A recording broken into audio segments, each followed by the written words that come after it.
So మనకు మాట అనేది చాలా ప్రమాదకరంగానే ఉంటుంది, ప్రియంగానే ఉంటుంది.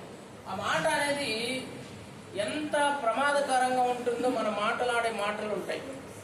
మంచిగా ప్రవర్తిస్తే, మంచిగా మాట్లాడితే మంచి విలువ ఉంటుంది. సో విద్యార్థికి ఉండాల్సింది మంచి మాటతనం, మంచి మర్యాద. తర్వాత ఇంకోటి ఏం చెప్పాము, వేషధారణ. ఈరోజు మనం చూస్తూ ఉన్నాం ఎంతమంది ఎంత రకాలుగా ఎన్ని వేషాలు వేస్తున్నారో మనం చూస్తున్నాం. నీకు ఇచ్చేటటువంటి గౌరవం లభించాలంటే ఖచ్చితంగా అమ్మాయిలు ఎలా ఉండాలో అబ్బాయిలు ఎలా ఉండాలన్నటువంటిది ఒక వేషధారణ మనకుంది. కట్టు బొట్టు అన్నటువంటి ఉన్నాయి.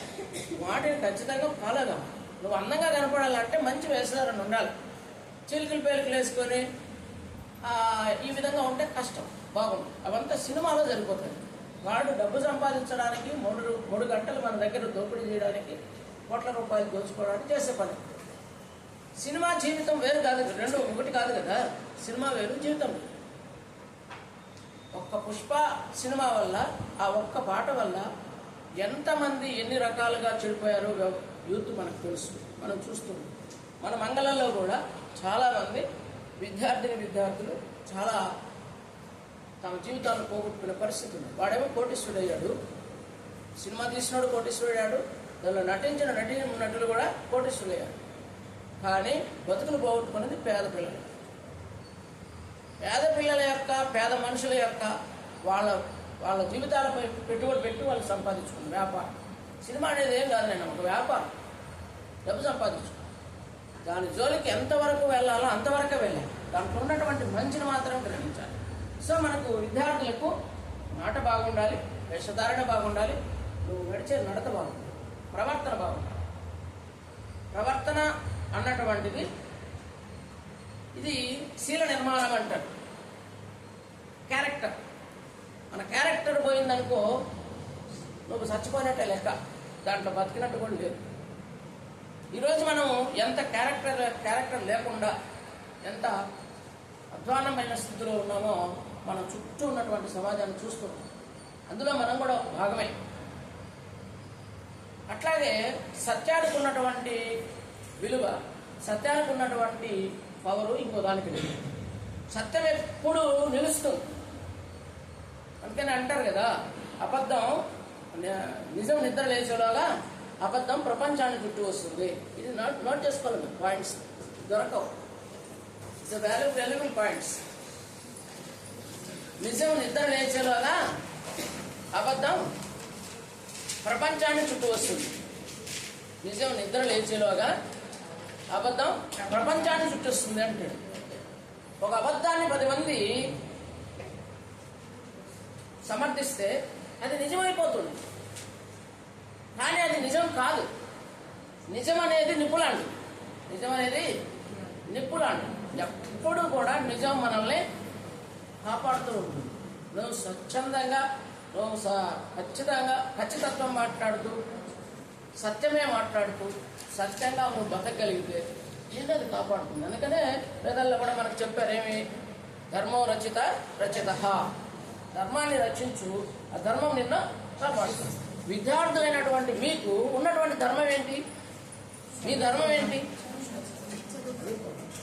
మీ వయసులో చదువు తప్ప వేరే ధ్యాస ఉండకూడదు. అది మీ ధర్మం. నీకు ఇచ్చినటువంటి పని నువ్వు పూర్తి చేయడమే నీ ధర్మం. హోంవర్క్ కానీ లేదా ఒకటి చదువుకోవాలన్న ఒక లక్ష్యం, ఒక గోల్ మన ముందు పెట్టుకోవాలి. మనం ఏం కావాలన్నటువంటిది ఇప్పుడే నిర్ణయించుకోవాలి. నువ్వేం కావాలి? డాక్టర్ కావాలా, యాక్టర్ కావాలా, సినిమా యాక్టర్ కావాలా, లేదా ఒక టీచర్ కావాలా, లాయర్ కావాలా అన్న, లేదా ఒక గజం కావాలన్నా కూడా దానికి కూడా ఎక్స్పీరియన్స్ కావాలి, దానికి కూడా ఒక నైపుణ్యత కావాలి. ఆ నైపుణ్యత సాధించాలంటే ఏం కావాలి? మళ్ళీ చదువు కావాలి. సో మనకు చదువు అనేది చాలా అవసరమైనది. ఆ చదువును మనము చదువుకుంటున్నామా, చదువుకుంటున్నాము. 2 రకాలు ఉన్నాయి ఇక్కడ. చదువు కొనడం ఒకటి, చదువుకోవడం. మన మార్కెట్లో వస్తువులు కొన్నట్టుగా అన్నీ ఆర్థికంతో ముడిపడి అన్ని సంబంధాలు, మానవ సంబంధాలు అన్నీ ఆర్థిక సంబంధాలు అయినాయి అని చెప్తాం. ఇంట్లో భార్యాభర్తల సంబంధం కానీ, బిడ్డలు, తల్లిదండ్రులు, బిడ్డల సంబంధం కానీ అన్ని ఆర్థికంతో, డబ్బుతో ముడిపడి ఉంది ఇలాంటి జీవితము అనడంలో తప్పే లేదు, కరెక్ట్గా జరుగుతున్నది అదే. అయితే ఆ ఆర్థికాన్ని కాస్త పక్కన పెడితే ఆర్థిక సంపాదన దానంతా అదే వస్తాయి. ఎప్పుడు సంపాదిస్తాం? మనం మంచి విలువలతో కూడుకున్నటువంటి విద్యను అందించుకున్నప్పుడు, ఒక మంచి పౌరుడిగా మనం ఎదిగినప్పుడు ఖచ్చితంగా నీకు నీ జాబ్ నిన్ను వెతుక్కుంటూ వస్తుంది. నీ యొక్క వెసులుబాట్లు, నీ యొక్క ఇవన్నీ కూడా నీకు తోడ్పడతాయి, నిన్నే వెతుక్కుంటూ వస్తాయి అవకాశాలు. నువ్వు ఎక్కడికి పోనక్కర్లేదు. ఇప్పుడు ఈరోజు లీవు మొన్నటి నుండి రవి గారు ఫోన్ చేస్తున్నారు, సార్ మీరు రావాలా?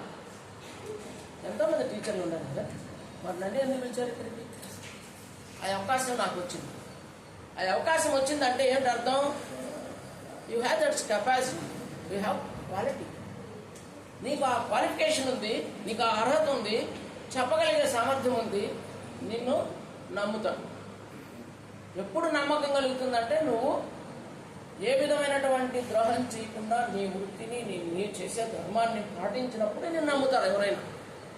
ఆ నమ్మకం మనం కల్పించాలి. తల్లిదండ్రులకు మన పైన అపారమైన నమ్మకం ఉంటుంది. నా బిడ్డను నేను చదివిస్తున్నాను, ఫలానా స్కూల్లో పెట్టుకున్నాను, ఇంత డబ్బులు పెట్టుకున్నాను, ఇంత చేస్తున్నాను.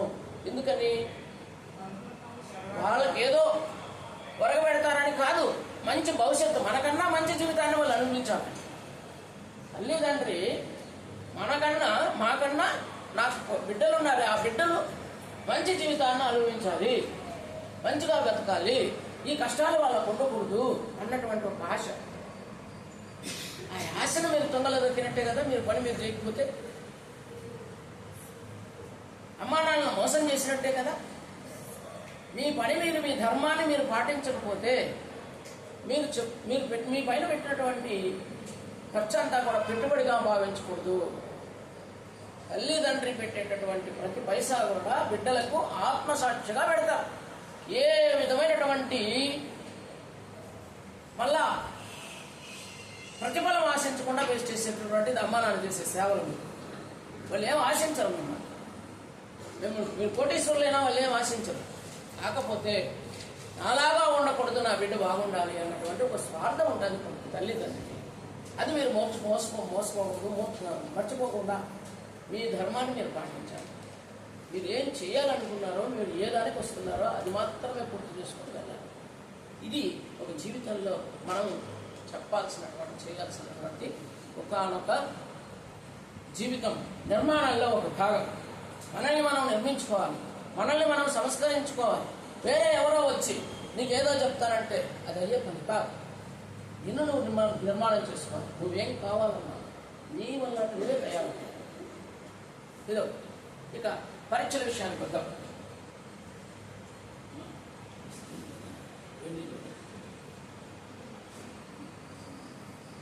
పరీక్షల విషయానికి వస్తే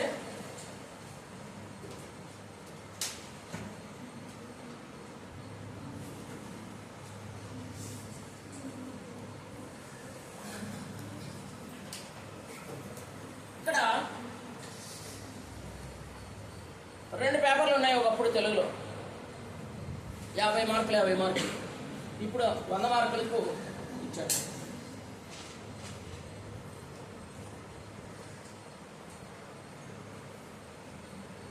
అక్కడ 100 మార్కుల పరీక్ష. దాంట్లో 33 ప్రశ్నలు ఉన్నాయి. ముందుగా మనం తెలుసుకోవాల్సింది, ఒక వైద్యుడి దగ్గరికి వెళ్తే ఏమంటాడు వైద్యుడు? నీకేం జబ్బు, నీ బాధ ఏంటి అని అడుగుతాడు. నీ బాధ ఏదో నువ్వు ఖచ్చితంగా చెప్పగలిగితే దానికి మెడిసిన్ అతను సరైనటువంటి మందు ఇస్తాడు. నువ్వు జబ్బును దాచిపెట్టుకొని నువ్వు అబద్ధాలు చెబితే ఆయన ఇచ్చే మందు ఏం చేస్తుంది? పని చేయకపోగా నీకు ఇంకొక జబ్బును, ఇంకొక ప్రమాదాలను తెచ్చిపెడుతుంది. అవునా? అలాగే ఉపాధ్యాయుని దగ్గర విద్యార్థి అలాగుండాలి. ఉపాధ్యాయుడి దగ్గర అనుమానాలు నివృత్తి చేసుకోవాలి. Any doubt you clarify first of all. నీకు ఎక్కడ ఏ సబ్జెక్టులో ఏ మూలలో ఏ కోణంలో ఏ క్వశ్చన్లో నీకు అనుమానం ఉందో దాన్ని నివృత్తి చేసుకో. నువ్వు పరీక్షకు పోయే ముందు ఏ రకమైనటువంటి ప్రశ్నలు ఇచ్చినా మనం రాయగలిగేటటువంటి స్థితిలోకి వెళ్ళాలి. ఆవు మేత మేయడం చూసారా? ఆవు మేత మేయడం చూస్తారా? గడ్డి వేస్తుంది. అదేం చేస్తుంది? గడ్డి గబగబగబా తిని మింగేస్తుంది. వంటలుగా చేసి మింగేస్తుంది. మళ్ళీ ఒక చెట్టు కిందకి వెళ్తుంది. అక్కడ పడుకొని ఏం చేస్తుంది? నెమరు వేస్తుంది. నెమరు వేయటం అంటే ఏంటి? తన కడుపులోని ఉంటలుగా మింగినటువంటి ఆ గడ్డి ఉంటలని మళ్ళీ నోటలోకి తెచ్చుకొని దవడ పళ్ళతో బాగా నమిలి దాని రసము మింగి పిప్పి బయటకు వస్తుంది. అవునా? కాబట్టి అది బలంగాను శక్తివంతంగాను చాలా హాయిగా వాళ్ళు నడవగలుగుతుంది, పని చేయగలుగుతుంది. ఏమైనా ఆ స్థితి మీది. మనకు ఉన్నటువంటి సంవత్సరంలో అన్ని పాఠాలు పూర్తి చేసుకున్నాం. ఏంటి? అంతా తినేసాం. ఈ పరీక్షలకు ముందు మీరు ఏం చేయాలి? మళ్ళీ వేయకూడదు. ఇంకా కొత్తగా నేర్చుకునే ప్రయత్నం చేయకూడదు. ఏ పాఠాన్ని కూడా కొత్త అంశాల జోలికి వెళ్ళకూడదు. వెళ్తే ఏమవుతుంది? It will be confused. మనము ఏమి నేర్చుకున్నామో ఒకసారి రికలెక్ట్. మీరే మననం చేసుకోవాలి. దాన్ని నెంబర్ వేయాలి. మననం చేసుకోవాలి, గుర్తుకు తెచ్చుకోవాలి, పదే గుర్తించాలి, ఫలవరించాలి. నువ్వు ఏ పాఠం అయితే కష్టం అనుకుంటున్నావో ఆ పాఠాన్ని మళ్ళీ చదవడం, రాయడం నేర్చుకో. అప్పుడు నీకు అది వంట పడుతుంది. అది నీకు హస్తగతమవుతుంది. అది నీకు ధారణాశక్తిగా నీకు పాఠంలో పరీక్ష హాల్లో రాసేదానికి వీలవుతుంది. ఎప్పుడైతే నువ్వు బాగా వినగలుగుతావో అప్పుడు నువ్వు బాగా మాట్లాడగలుగుతావు. ఎప్పుడైతే నువ్వు చదవగలుగుతావో రాయగలుగుతావు. కాబట్టి ఆ చదవడము రాయడము అనేటువంటిది చాలా సాధన చేయాలి.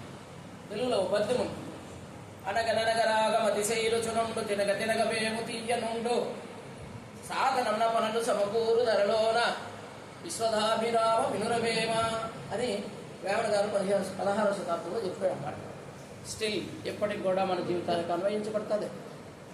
ఏ పనైనా, చెడ పనైనా మంచి పనైనా సాధన చేయండి తృప్తికరమైనటువంటి పని చేయలేము అన్నటువంటిది నిర్ధారించాడు ఆయన. ఇప్పుడు 16వ శతాబ్దంలో చెప్పాడు. సో మనము ఏది సాధించాలన్నా ఏముండాలి? మనలో సాధన ఉండాలి. ఆ సాధన చేసిన వాడికి సాధ్యమవుతుంది ఏం సాధించాలన్నా కూడా. ఇప్పుడు మనం పరీక్షలకు ముందున్నాం. పరీక్షలు ఇక జరగబోయే రోజుల్లో పరీక్షలకు వెళ్తున్నాం. అయితే మనకు పరీక్షలు క్వశ్చన్ పేపర్ 100 మార్కులు కన్నప్పుడు ఎన్ని మార్కులు ఉన్నాయి? మొత్తం 33 మార్కులు, 33 ప్రశ్నలు. 33 ప్రశ్నలు 100 మార్కులు. అవునా? ఇందులో ఎన్ని భాగాలుగా ఉన్నాయి? 3 భాగాలుగా ఉన్నాయి. ఒకటేంటి? అవగాహన, ప్రతిస్పందన. ఇవన్నీ మార్కులకు 32 మార్కులు. ఇదేమిటిది? వ్యక్తీకరణ, సృజనాత్మకత.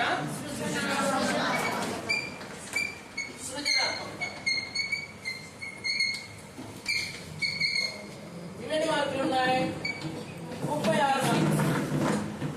మిగిలిందేంటి? భాషాంశాలు.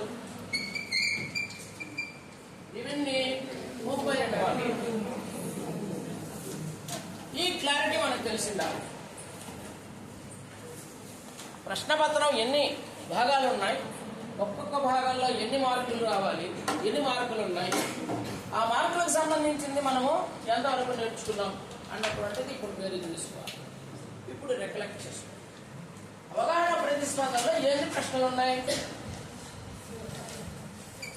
4 ప్రశ్నలు. అవునా? 4 ప్రశ్నలు ఉంటాయి. వాటిలో ఒకటవది ఏమిటి? పరిచిత పద్యం. పరిచిత పద్యం ఏమి ఇస్తాడు? ఇంతకుముందు ఆయన ఏం చేసేవాళ్ళం? పద్యం ఇచ్చి ప్రతిపదార్థం రాయమంటాడు, భావం రాయమంటాడు, 8 మార్కులు ఇచ్చాడు. కానీ ఇక్కడ చూడండి, ప్రతిపదార్థం అంతా రాసి దానికి భావం రాస్తే 8 మార్కులు. ఇప్పుడు కేవలం పద్యం ఇస్తాడు.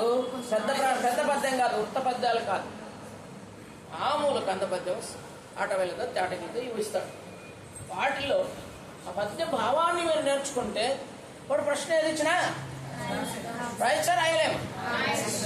రాయచ్చు కదా.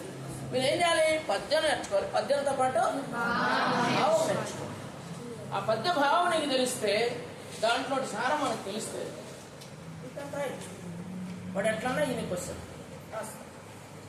అది ఒక్కొక్క ప్రశ్నకు 2 మార్కులు, 8 మార్కులు. 4 ప్రశ్నలు 8 మార్కులు. చూడండి ఎంత ఈజీ. 1 word sentence. దీనికి రాసేటప్పుడు ఒకటి గుర్తుపెట్టుకోండి, రాసే విధానంలో your presentation is very important. నేను రాయొచ్చున్నాను పరీక్షలు అంటే కుదరదు. ఎంత అడిగితే అంతే రాయాలి. ఏ విధానంగా అడిగితే ఆ విధంగానే రాయాలి. డైవర్ట్ అయ్యేదానికి లేదు. నాకు వచ్చిందంతా నేను కుమ్మరిస్తానంటే కుదరదు. ఇక్కడ ఏమన్నాడు? 4 ప్రశ్నలు ఇస్తాడు, 4 2 8 మార్కులు ఇస్తాడు. ఏం చేయాలి? ఏ ప్రశ్నకు ఎంత రాయాలో అంత రాయాలి. 1 word ఆన్సర్ ఇవన్నీ. అలా కాకుండా ఆ పద్య సారాంశం అంతా నువ్వు మళ్ళీ రాస్తే మార్కులు పడబండి. నాలంటాడైతే అస్సలు కొట్టేస్తాడు. ఎవరు ఒక పద్యం ఇస్తే ఆ పద్యం వెనకాల కింద ప్రశ్నలు అలిగిస్తే ఆ ప్రశ్నకు ఏముండాలో, ఏం అడిగాడో ఆ ప్రశ్న ఖచ్చితమైన జవాబు సగం అక్కడే ఉంటుంది. మీరు కొత్తగా ఎత్తు రాయాల్సిన పనే లేదు. అక్కడే ఉంటుంది, ఆ సెంటెన్స్లోనే ఉంటుంది, ఆ ప్రశ్నలోనే ఉంటుంది. ఆ ప్రశ్నలో సగం ఉంటే ఇంకా సగం నువ్వు 4 పదాలు ఎత్తుకు రాస్తావు. అంటే సొంతంగా కూడా రాయచ్చు. ఈజీనా కాదా? 8 మార్కులు నీ జేబులో ఉన్నట్ట కాదా? తర్వాత రెండో ప్రశ్న ఏమిటి? అది కూడా ఎక్కడి నుంచినో జారు. మన టెక్స్ట్ బుక్ లో పాఠంలో ఉన్న గద్య భాగంలో ఉన్నటువంటి ఏదో ఒక గద్యాన్ని ఒక పేరా తీసుకుంటాడు. ఆ పేరాలో ఉన్నటువంటి విషయం పైన 4 ప్రశ్నలు ఇస్తాడు. ఆ 4 ప్రశ్నలకు అది కూడా అంతే, సగం క్వశ్చన్లోనే ఉంటుంది. ఆన్సర్ వచ్చి అక్కడ పేరాలో చదివితే మనం ఏం చేస్తాం? ఎంత ఇదిగా రాస్తారంటే, రెక్లెస్గా రాస్తారంటే, మొన్న కూడా చెప్తున్నాడు, ఇక్కడి నుంచి మొదటి లైన్ నుంచి 2వ లైన్ వరకు 1వ దానికి, 3వ లైన్ నుంచి 4వ లైన్ వరకు 2వ దానికి అని బ్రాకెట్ వేసుకొని రాస్తున్నాడు. అది అసంబద్ధం, అది రిలవెంట్ కాదు. ఎగ్జామినర్ ఏం చేస్తాడు? క్వశ్చన్ చదివి ఆన్సర్ అయిందన్న ఆన్సర్ చదివిన తర్వాత ఆ answer it is relevant or not, సంబంధం ఉందా, అసంబద్ధంగా ఉందా అని బేరీజు వేసుకుని వెంటనే కొట్టాడు పడేస్తాడు. క్వశ్చన్కు తగినంత ఆన్సర్ రాయాలి, ఒకే వర్డ్ ఒకే సెంటెన్స్లో రాయాలి. నువ్వు పేరా మళ్ళీ రాసినా మార్కులు రావు, 3-4 లైన్లు రాస్తే రావు. ఒకే లైన్. ఇది మనం పాటించాల్సింది. మనకు చాలా వచ్చు, చాలా తెలుసు, ఆ పాఠం అంతా తెలుసు అని సొంతంగా ఏదేదో రాసి ఆ పేరా అనేది తిచ్చి మళ్ళీ ఇచ్చి రాస్తే ఉపయోగం లేదు, మార్కులు పడవు. ఏం అడిగారో, రాము ఎక్కడికి వెళ్తున్నావు, ఇది ప్రశ్న. సమాధానం ఏం చేయాలి? ఎక్కడ పోతున్నావో చెప్పాలి, అంతే. నేను నిద్ర లేసాను, పళ్ళు తోముకున్నాను, ఆడికెక్కడికో పోవాలనుకున్నాను, కాలేదు, బస్సు తప్పిపోయింది, ఇదిగో ఇప్పుడు ఆటోలో పోతున్నాను. ఇదంతా సోది అవసరమా? ఎవడు అడిగాడు నిన్ను? అడగలే. ఎక్కడికి వెళ్తున్నావు? పలానా చోటుకి వెళ్తున్నాను రాయాలంతే. రాము ఎక్కడ పోయాడు రాయాలంతే. సినిమాకి వెళ్ళాడా, షికార్కి వెళ్ళాడా, మార్కెట్కి వెళ్ళాడా, ఏదో ఒక్కవాడు రా. ఇలా పరీక్ష విధానం ఉంటుంది. పరీక్షలు రాసేటప్పుడు కరెక్షన్ చేసే విధానం అదేగా ఉంటుంది. సో చాలా కేర్ఫుల్గా మీ ప్రజెంటేషన్ వెరీ వెరీ ఇంపార్టెంట్. మీరు ఏమి నేర్చుకున్నామో చాలా బలవంతులు, చాలా జ్ఞానవంతులు, మేము చాలా గొప్పలం అని అనుకున్నా కూడా ఆ 3 గంటల్లో 365 రోజులు నువ్వేం చదివావో 3 గంటల్లో నువ్వు ప్రజెంట్ చేసే విధానంలో ఉంది నీకు వచ్చే మార్కులు. 4 చదివింది ఒక ఎత్తు అయితే ఆ పరీక్ష హాల్లో కూర్చొని 3 గంటల సేపు రాసే దాన్ని బట్టే ఉంటాను నీ జీవితం. నీకు వచ్చే మార్కులు ఆ 3 గంటల సేపు నీకున్నటువంటి జ్ఞాపక శక్తి, ధారణ, పటిమ, అప్రోచ్, ఎలా రాయాలన్నటువంటి టెక్నిక్స్ మీకు అవసరం. మీరు పడితే అది రాస్తే మార్కులు రావండి. సో మనకు గద్యంలో చిన్న పేరా ఇస్తాడు, 4 మార్కులు ఉంటాయి. 4 మార్కుల్లో 4 క్వశ్చన్లు, 4 2 8 మార్కులు. ఎన్నైనా అండి 8 8 16 మార్కులు అయిపోయినాయి. తర్వాత థర్డ్ ప్రశ్న మనకు రామాయణం ఉంది. రామాయణంలో ఎన్ని కాండాలు ఉన్నాయి మనకు? 6 కాండాలు. కాండం అంటే విభాగం, అంతే, ఒక భాగం. ఈ రామాయణంలో ఉన్నటువంటి కాండంలో ఏదో ఒక కాండలో ఒక సెంటెన్స్ ఇస్తాడు, ఒక వాక్యం ఇస్తాడు. ఆ వాక్యం అది చూస్తానే ఇది ఫలానా కాండలోడిది అని మీరు గమనించాలి, గుర్తించాలి. అది దాని పేరు రాయాలి. ఈ వాక్యం బాలకాండది, ఈ వాక్యం అరణ్యకాండది. ఇన్ని సెంటెన్స్ రాయాలి. ఊరికే బాలకాండం అని రాస్తే ఇవ్వరు మార్కులు. కంప్లీట్ కాదా సెంటెన్స్.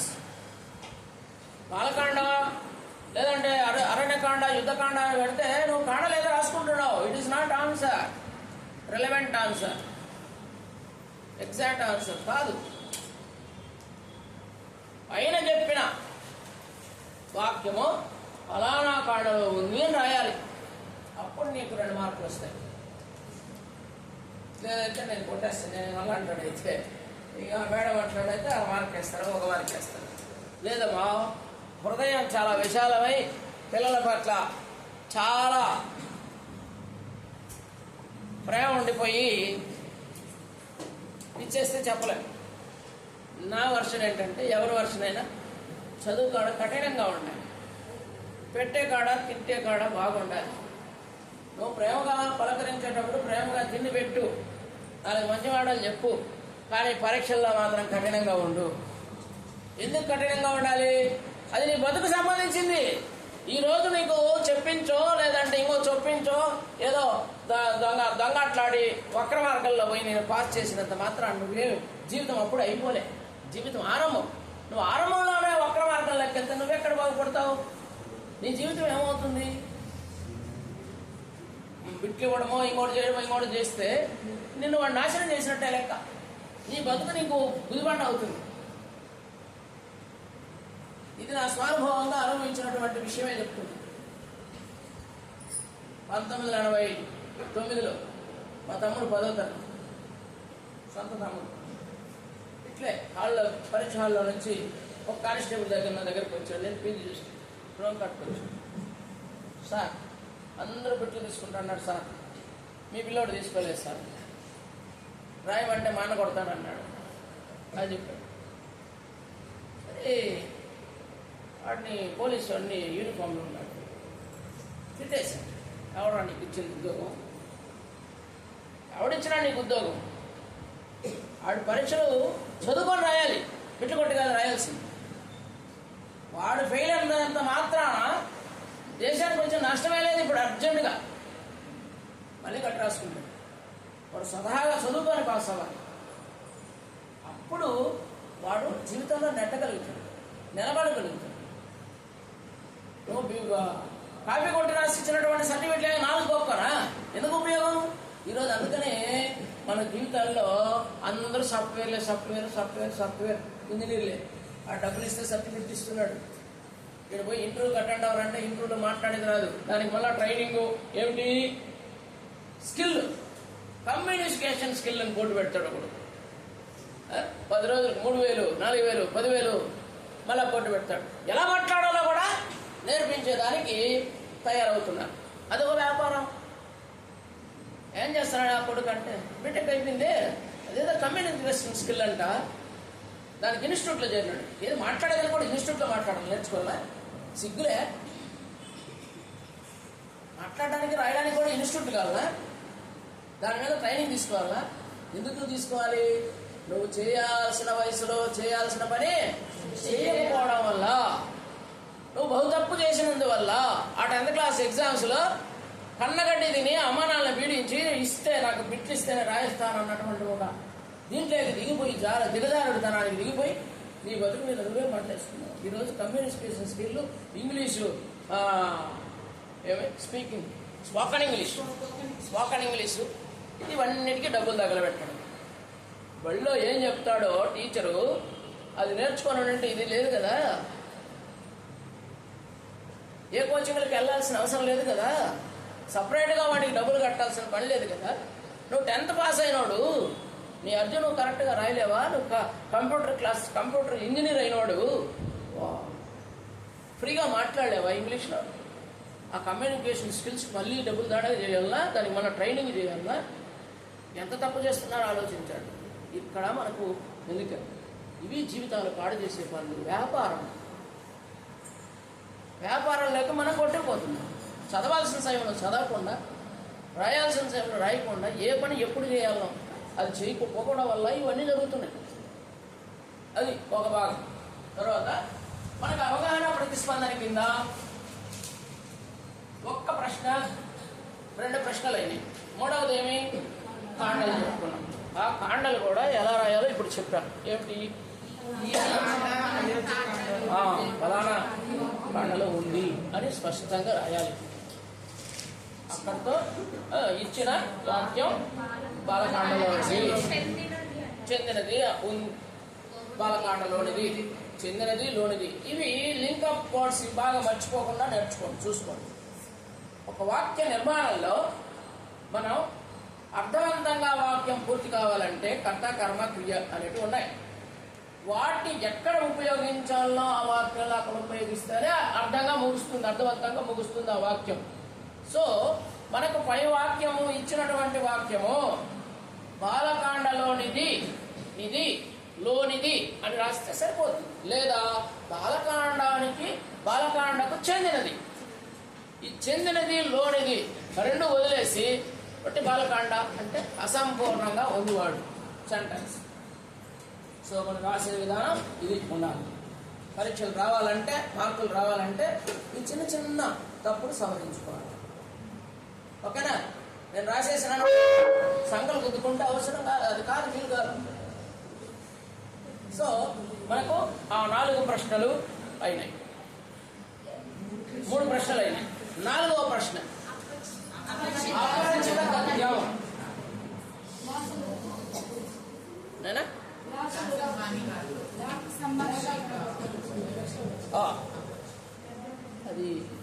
అది వేరు. అపరిచిత గద్యంలో వ్యాసం ఇవ్వచ్చు, కరపత్రం ఇవ్వచ్చు, లేఖ ఇవ్వచ్చు, సంభాషణ ఇవ్వచ్చు. వ్యవహార రూపాలు ఏవైనా కానివ్వండి, ఏ వ్యవహార రూపమైనా మనకు అర్థవంతంగా చెప్పేదానికి, ఉపయోగపడేదానికి అది ఉంటే చాలు. ఒక లెటర్ రైటింగ్ ఎలా ఉండాలి, లేఖ రచన అన్నటువంటిది మళ్ళీ వచ్చినప్పుడు చెప్తున్నాం. అయితే లెటర్ ఇస్తాడు, ఆ లెటర్ కింద ఏమి ఇస్తాడు, క్వశ్చన్లు ఇస్తాడు. ఎలాంటి ప్రశ్నలు ఉంటాయి? ఈ లేఖ ఎవరికి రాశారు? ఒక ప్రశ్న. నువ్వే రాయాలి, ఫలానా సుబ్బారావు వెంకట్రావుకి రాశాడు. తెలిసిన ఆ లేఖ అంతా ఎత్తి రాయకూడదు. అక్కడ లేఖ అంతా ఎత్తి రాయకూడదు. ఎవరికి రాశారో రాయాలి. ఇంకో ప్రశ్న, ఈ లేఖ ఎన్నవ తేదీ రాశాడు? తేదీ ఉంటుంది అక్కడ, స్థలము, తేదీ లేఖలు ఎక్కడ ఉంటుందమ్మా? ఎక్కడ పైన? కుడి చేతి వైపున పైన ఉంటది. ముందుగా ఏం రావాలి? తేదీనా స్థలమా? రైట్. స్థలము కమ తేదీ ఫుల్ స్టాప్. అదొక్కటి రాస్తే ఫలానా తేదీ నాడు ఈ ఉత్తరం రాయబడింది అంటే 2 మార్కులు. చూడండి ఎంత. ఇట్లాంటివే కాకుండా మనం పద్యం చెప్పుకున్నాం. ఆ పద్యంలో ప్రశ్నలు కూడా ఎలా ఉంటాయో ఒకసారి చూడండి. ఆ పద్యంలో ఆ పద్యం గురించి అడుగుతాడు, తర్వాత రచయిత గురించి అడుగుతాడు, ఒక గ్రామర్ సంబంధించిన కూడా అడగచ్చు, మకుటం అడగచ్చు, లేదా ఒక పదం వచ్చి ఈ పదానికి పర్యాయ పదాలు ఏమిటి లేదా అర్థం ఏమిటి అని కూడా క్వశ్చన్ అడగచ్చు. ప్రశ్నలు తయారు చేయమనేది 4వ ప్రశ్న. 3 ప్రశ్నలు ఆ పద్యానికి సంబంధించినవి అయితే 4వ ప్రశ్నలు తయారు చేయడం. చిన్నగా మాట్లాడుకోవచ్చునా? అది చేస్తావా? హలో హలో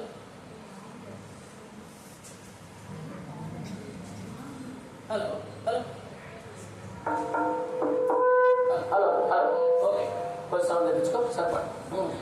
సో ఇక్కడ మనకు పద్యం కానీ గద్యం కానీ ఇచ్చేటటువంటి ప్రశ్నలకు ప్రశ్న ఎంత ఇచ్చాడో ఏమడిగాడో వాటికి సంబంధించింది దాని వరకే సమాధానం ఉండాలి. ఇది గమనంలో పెట్టుకోండి. మనం ఏమడిగాడో దానికి ఏమి సమాధానం ఇవ్వాలో రాయాలి తప్ప ఉపోద్ఘాతాలు మనకు వచ్చిన ప్రతిభ అంతా రాయనవసరం లేదు. అలా రాయకూడదు. ఇందాకే మనం చెప్పుకున్నట్టుగా ఒక వాక్యము ఎలా సెంటెన్స్ ముగుస్తుందో అర్థవంతంగా వాక్యం ముగించాలి.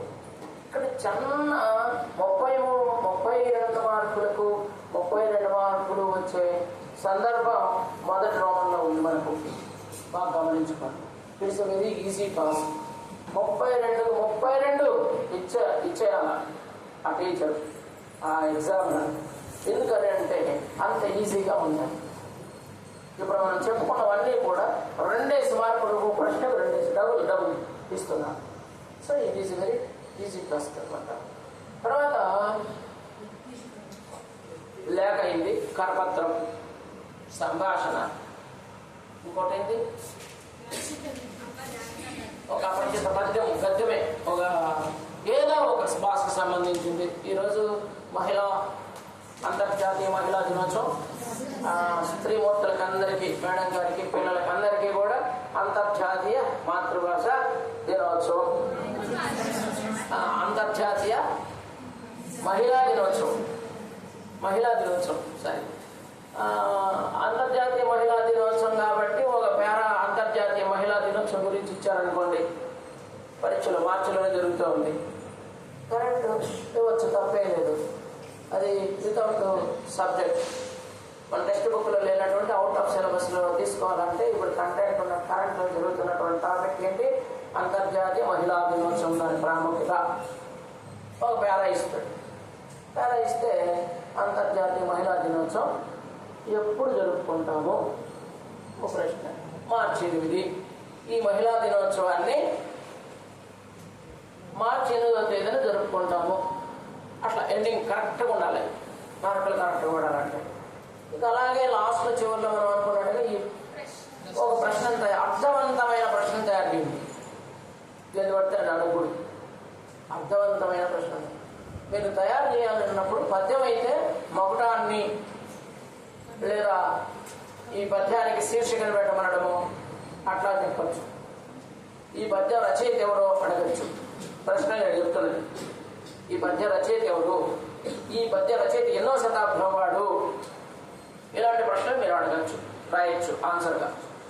గద్యం అయితే ఈ గద్యంలో ఉన్నటువంటి అంశం దేని గురించి చెప్తుంది, ఈ గద్యం దేని గురించి తెలుపుతుంది, ఈ గద్యాన్ని ఏ పాఠంలో దేన్ని తీసుకున్నారు, ఇట్లాంటి ప్రశ్నలు మనం తయారు చేయాలి. 4వ ప్రశ్న.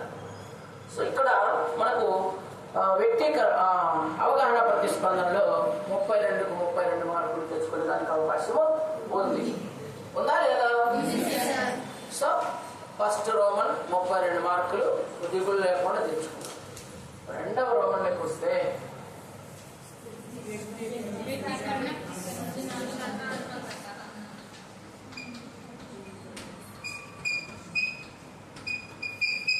సృజనాత్మక మొత్తం ఇది ఎన్నో ప్రశ్న నుంచి స్టార్ట్ అవుతుంది? 5వ ప్రశ్న. కవి పరిచయం.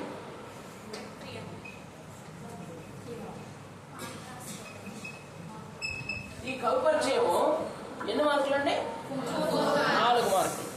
ముందుగా ఇంతకు మునుపు 2 మార్కులు ఇచ్చేవాడు, ఇప్పుడు 4 మార్కులే. ఆ కవి పరిచయము ఏ పాఠాల్లో ఉన్నాయనుకున్నారు? ఇది గుర్తుపెట్టుకోవాలి. మీరు గద్య భాగం జోలికే వెళ్ళద్దు. ఈ ప్రశ్న వరకు కన్ఫ్యూజే వద్దు. పద్య భాగం నుండి మాత్రమే కవి పరిచయాలు వస్తాయి. ఎన్ని ఉన్నాయి పద్య భాగాల్లో మనకు పాఠాలు? 6 ఉన్నాయి. షూర్, దీంట్లో ఏం డోలా ఏమని లేదు కదా, కరెక్టేనా? 6 పాఠాలు పద్య భాగం ఉన్నాయా?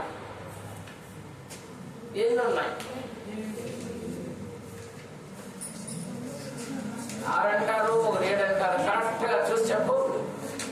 ఇవేళకే తెలిసి ఉండాలి, మనకు నోటికి వచ్చి ఉండాలా. మొదటి పాఠం ఏది, 2వ పాఠం ఏది, 3వ పాఠం ఏది, 4వ పాఠం ఏది, చివరి పాఠం ఏది పద్య భాగంలో అని వచ్చిందా? తెలిసిందా?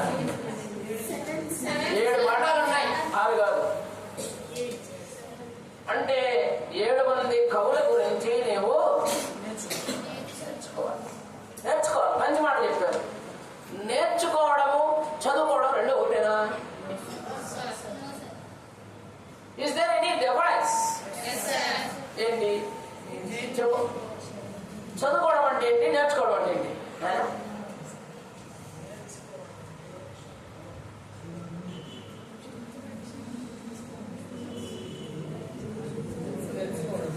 తెలుసుకోవడం.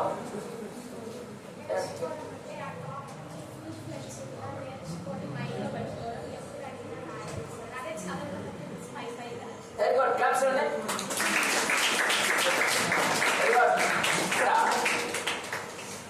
సైకిల్ తొక్కడం అనేది చదువుకున్నావా, నేర్చుకున్నావా? సో దీన్ని బట్టి సైకిల్ అనేది చిన్నప్పుడు నేర్చుకున్నావా? నేర్చుకున్నావా లేదా? ఇప్పుడు నేర్చుకున్నావా? చిన్నప్పుడు నేర్చుకున్నా అక్కడ వదిలేసావా? ఏం చేసావు దాన్ని? నీ నిత్య జీవితంలో ఉపయోగిస్తున్నావు. అర్థమవుతుందా?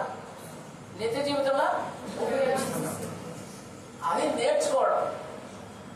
నేర్చుకోవడం అంటే నేర్చుకున్నది నీకు భవిష్యత్తులో నిత్యము నిత్య జీవితంలో ఉపయోగపడాలి. అది నేర్చుకోవడం. ఇప్పుడు నేను పాఠం చెప్పి 34 ఏళ్ళు పాఠం చెప్తున్నాను. నా చదువుకున్నా కాబట్టి, నేర్చుకున్నా కాబట్టి ఆ నేర్చుకున్నది వినియోగిస్తూ ఉన్నా. రైట్? చదువుకోవడం అంటే ఏంటి? ఉదయం తెల్లారి 2 పేపర్లు వచ్చినాయి చూశాను. వాట్సాప్లో కొంచెం ఏదో చూశాను. దాన్ని అంతా పెట్టుకోండమ్మా. అదంతా ఉపయోగపడుతుందా? అది చదువుకోవడం. చదువుకోవడానికి నేర్చుకోవడానికి చాలా డిఫరెన్స్ ఉంది. నేర్చుకున్నదే మనము ఉపయోగించాలి. అది నిత్య జీవితంలో మనకు వెంటనే మన రావాలి. ఎక్కడున్నావు? కవి పరిచయం కూడా మీరు ఎట్లా మీ టీచర్లు ఎట్లా నేర్పించినారో నాకైతే తెలీదు. నేనైతే ఒకటి కవి పేరు, 2 కాలం, 3 జననం, జన్మస్థలం అక్కడే రాయచ్చు.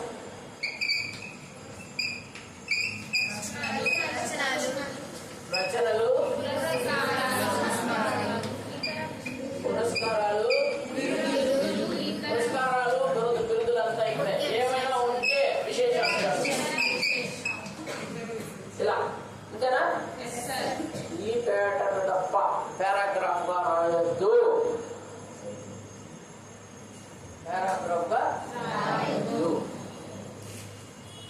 Note this point. కవి పరిచయం అంటే ఒక ప్యాటర్న్ ఉంది. కవి పరిచయం అంటే ఒక పద్ధతి.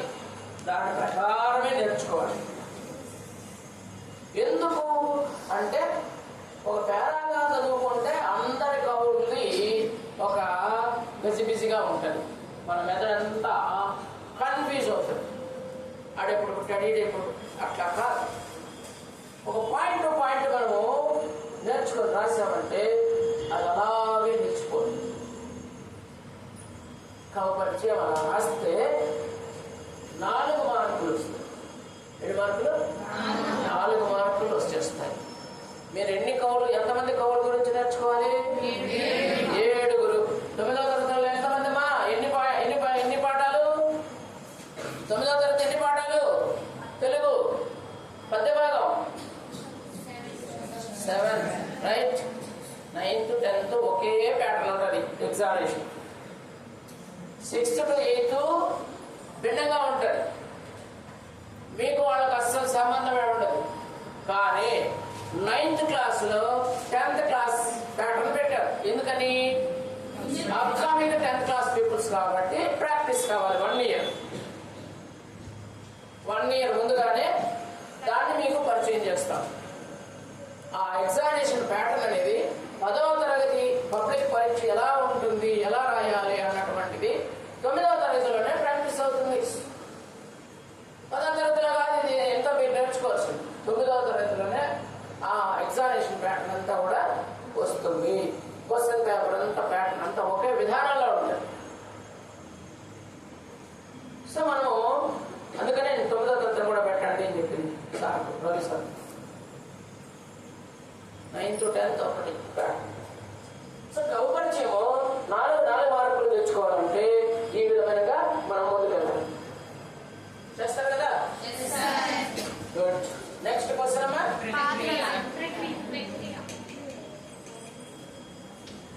6వ ప్రశ్న ప్రక్రియ.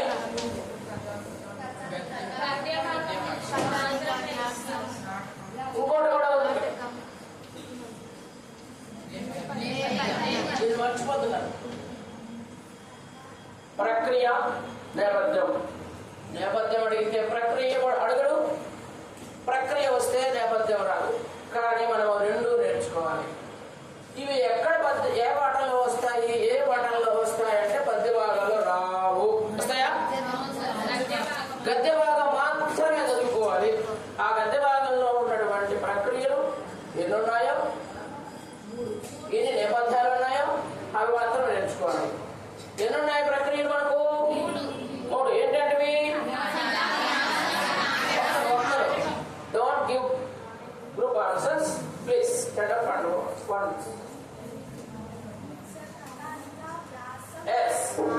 ప్రక్రియలు 3: కథానిక, వ్యాసం, నాటకం.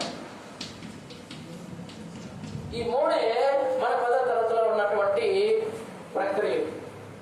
ఇలాగా మన క్వశ్చన్ పేపర్లో కన్ఫ్యూజ్ కాకుండా ఏమి నేర్చుకోవాలో మీరు తెలుసుకుంటే అది మాత్రం నేర్చుకొని రాయగలుగుతారు. ఎగ్జామినేషన్ పూర్తిగా పరీక్షల కోసం నేను చెప్తున్నది.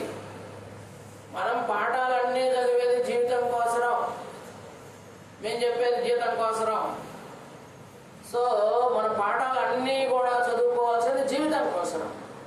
పరీక్షల కోసరం పరీక్షలో ఏమొస్తాయో దాన్ని మాత్రమే చూసుకుంటే చాలు. కన్ఫ్యూజ్ కానక్కర్లేదు. ఎన్ని ఉన్నాయో ప్రక్రియలు, అన్ని ప్రక్రియలు చాలా ఉన్నాయి. ఆత్మకథ ఉంది, కథానిక ఉంది, నవలు ఉంది, ఇతిహాసాలు ఉన్నాయి, చాలా ఉన్నాయి. తెలుగు ప్రక్రియలు చాలా ఉన్నాయి. తెలుగు భాషలో ఉన్నంత ప్రక్రియలు ఎక్కువ దాంట్లో లేవు. అయితే మన పరీక్షలో అమ్మా సెల్ పెట్టేయమ్మా.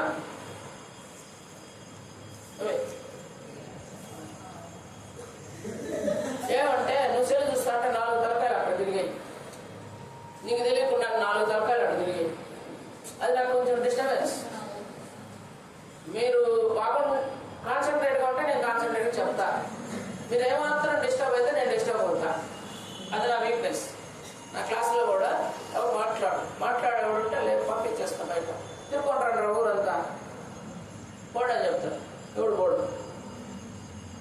కాబట్టి అది మొదటి నుంచి నాకు ఎక్కడ చిన్న ఇదైనా ఆగిపోద్ది. సో కథానిక, వ్యాసం, నాటకం ఈ 3 ప్రక్రియలు నేర్చుకోవడం కష్టమా? ఎన్ని పాఠాలు ఉన్నాయి మనకు?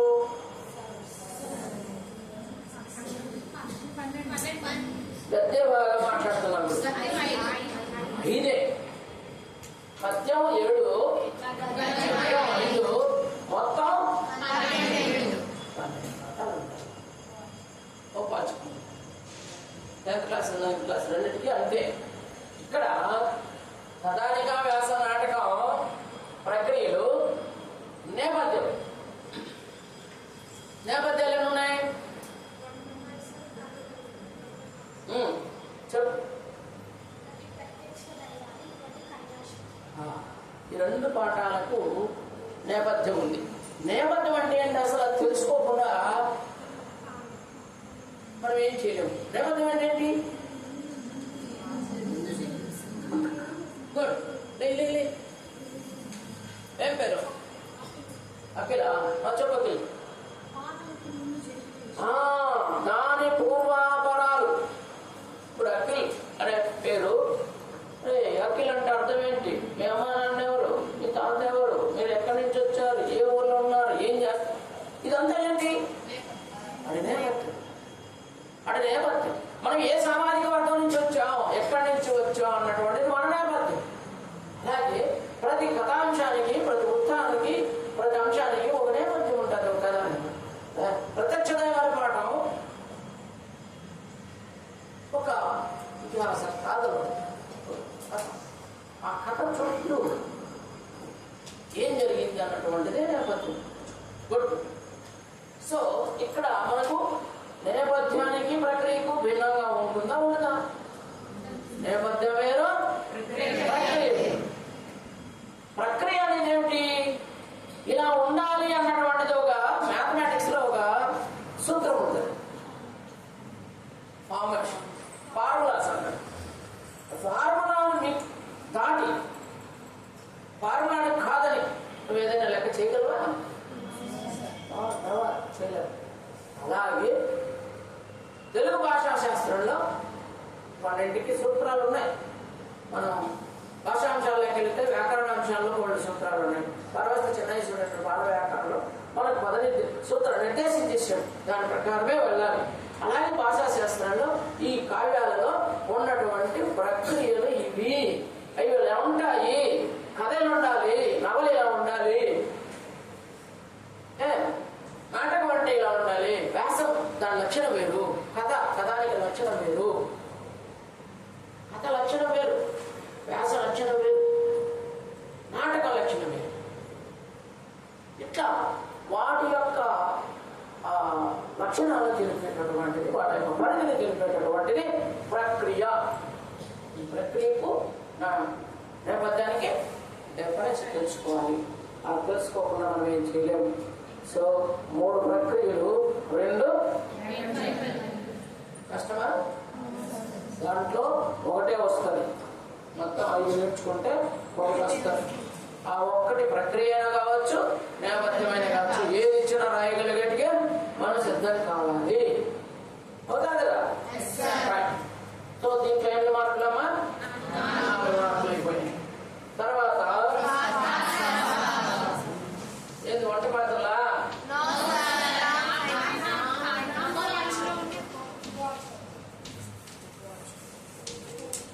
వంట పాత్రలు అయితే కాదు, పాత్ర స్వభావం అంటే క్యారెక్టర్ యొక్క లక్షణం ఎలా ఉంటుంది.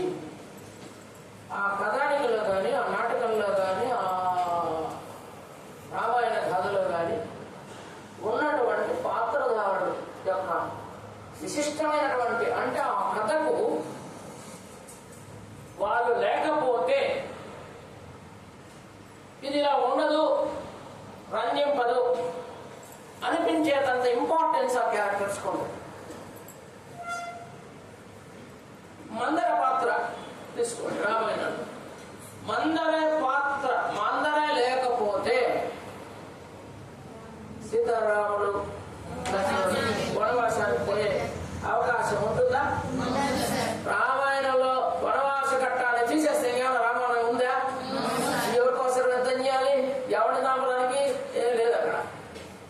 చూడండి ఎక్కడుందో ఒక కీ పాయింట్ మందర.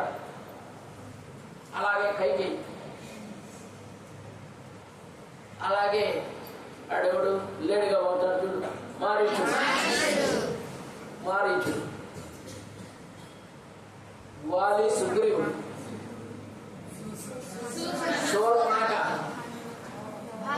శూర్పణఖ కూడా చాలా చాలా కీ పర్సన్ రామాయణంలో. ఆ రామాయణంలో ఆమె ముక్కు చెవులు తెగ్గోయబడ్డాయి కాబట్టి ఆమె పోయి అన్నగారికి ఫిర్యాదు చేయడం, ఆయన రెచ్చిపోవడం, దానికి కొంతమంది అరే నువ్వు అలా హింసించాలంటే ఇంకోటి ఉంది, అన్నగారి అయినటువంటి సీతను తీసుకురా అని ఉద్బోధ చేసిన వ్యక్తులు ఉంటారు. సో ఈ క్యారెక్టర్స్ అన్నీ కూడా ఆ రామాయణాన్ని ఎలా ఉపయోగపడ్డాయో వాళ్ళ క్యారెక్టర్ వరకే రాస్తే చాలు, వాళ్ళ లక్షణాలు రాస్తే చాలు. కైకేయి చాలా స్వాభావికంగా మంచిదా కాదా? మంచిదే. అంతవరకు రాముణ్ణి భరతుణ్ణి సమానంగా చూసినటువంటి తల్లి గుణబలంగా మారిపోతుంది. కారణం ఏంటి? అందర దుర్బుద్ధి, దుర్బోధ, ఆమె కలిగినటువంటి ఒక స్వార్థపు చింతన. అదేం చేసింది? మేక పెట్టింది. నువ్వు గనక రాముడు రాజ్యానికి వస్తే నువ్వు కూడా అలాగా సేవకురాలు అవుతావు, దాసు అవుతావు, నీ కొడుకు సేవకుడు అవుతాడు, రాజు కాలేడు, నువ్వు రాజ్యానికి రాజమాత అవుతుంది అని చెప్పేసి. ఇదంతా ఆ పాత్ర గురించి మాత్రమే చెప్పేటప్పుడు ఆ సన్నివేశం రాయాలి. ఎంత పడితే అంత రాయద్దండి. రామాయణ నాకు అంతా తెలుసు, ఆ కాండంతా రాయనక్కర్లేదు. ఇంకోటి ప్రధాన అంశం ఏంటంటే 4 మార్కులకు మీరు ఎంత రాయాలో అంతే రాయండి. మీకు బాగా వచ్చని 10 మార్కులకు 8 మార్కులకు రాసే క్వశ్చన్కి మీరు టైం కూడా మేనేజ్ చేసుకోవాలి. ఎగ్జామినేషన్లో ఒకటి బాగా గుర్తుపెట్టుకోండి, చాలా చాలా ప్రధానం. టైం మర్చిపోయి మీరు రాసుకుంటూ వెళ్ళారనుకో పేజీలు 4 మార్కుల ప్రశ్న. కైకేయి పాత్ర స్వభావం ఏమన్నారు? నీ కైకేయి అంటే మహా ఇష్టం, ఆ కైకేయి గురించి రాస్తా పోతాము. ఓ పేజీ అయిపోయింది, 2వ పేజీ అయిపోయింది, రాస్తానే కైకేయి అట్లాడది అంతా రాస్తున్నాం. చాలా ప్రయోజనం ఉందా? ఏమైంది? నీకు వచ్చేది 2 మార్కులు, నువ్వు రాసింది ఎంత? 4 పేజీలు. ఇస్తారా 4 మార్కులు? ఎంత విసుగొస్తుంది 4 పోతే ఎంత నష్టం వదలడానికి. ఇప్పుడు ఎగ్జామినేషన్ సగం 10 నిమిషాలు పట్టిందానికి, ఇక నువ్వు పెద్ద క్వశ్చన్ రాయాలి, ఆ టైం చూస్తే అయిపోతుంది. ఇప్పుడు ఏమవుతుంది? ఎదురు ఆగిపోతాయి. టెన్షన్కు మనకు బహిర్గతంగా కనపడేటువంటివి కొన్ని సూచనలు ఉన్నాయి. ఏంటోవి? పెదవులు ఆరిపోవడం ఒకటి, చివరికి వస్తుంది ఒక రకమైనటువంటి అలజడి వస్తుంది, మనసులో అలజడి వస్తుంది. స్వెట్టింగ్స్, చెమట ముందు ఎండాకాలం చాలా విసుగ్గా ఫీల్ అవుతాం. పక్క వాళ్ళ అట్ట చూసుకుంటాం, ఏదేదో చేసేస్తాం, గోలు కొట్టుకోవడం అన్నీ వచ్చేస్తాయి. ఇవన్నీ వచ్చినాయంటే ఏమిటి అర్థం? నీళ్ళ మధ్యలో టెన్షన్ బయలుదేరింది, హై టెన్షన్ బదులైంది. ఒక సందర్భంలో నేను పరీక్ష రాయలేనేమో అన్నటువంటి ఒక అపనమ్మకం కూడా నీ పైన ప్రభావం చూపిస్తారు. దానికి కారణం ఏంటి?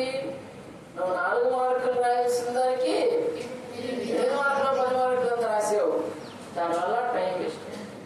సో ఇది గుర్తుపెట్టుకోవాలి. ఎక్కడ ఎంత నేను అబ్బాయి మీరిద్దరు మాట్లాడుకున్నట్టే బయటపడి బాగా అయింది. నాకు టైం చాలా ఇంపార్టెంట్. నేను ఎన్నో ఒత్తిళ్ళు ముగించుకొని చాలా ఇప్పుడు మళ్ళీ ఎక్కడికో వెళ్ళాలి, కూర్చోడు అన్ని ప్రోగ్రాలు పోస్ట్పోన్ చేసుకొని ఇంటికి వచ్చాను. టైం వేస్ట్ చేయకండి. మొత్తం క్వశ్చన్ పేపర్ ఎలా ఉంది దాన్ని చూసుకొని మీరు ఎలా రాయాలో చెప్పుకోవాలనే వచ్చారు. సరేనా? మీకు ఇష్టం ఉంటే కూర్చోండి, లేదంటే చేసి వెళ్ళండి. ఐ వాంట్ బాగా నేను మధ్యలో డిస్టర్బ్ చేస్తుంది. నేను కొన్ని పోయమా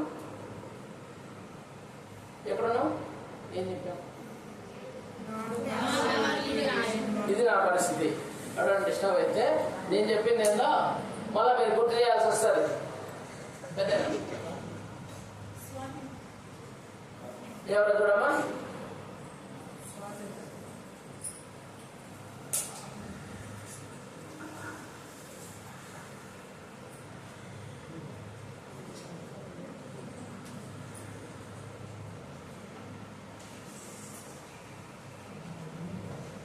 త్వరగా త్వరగా.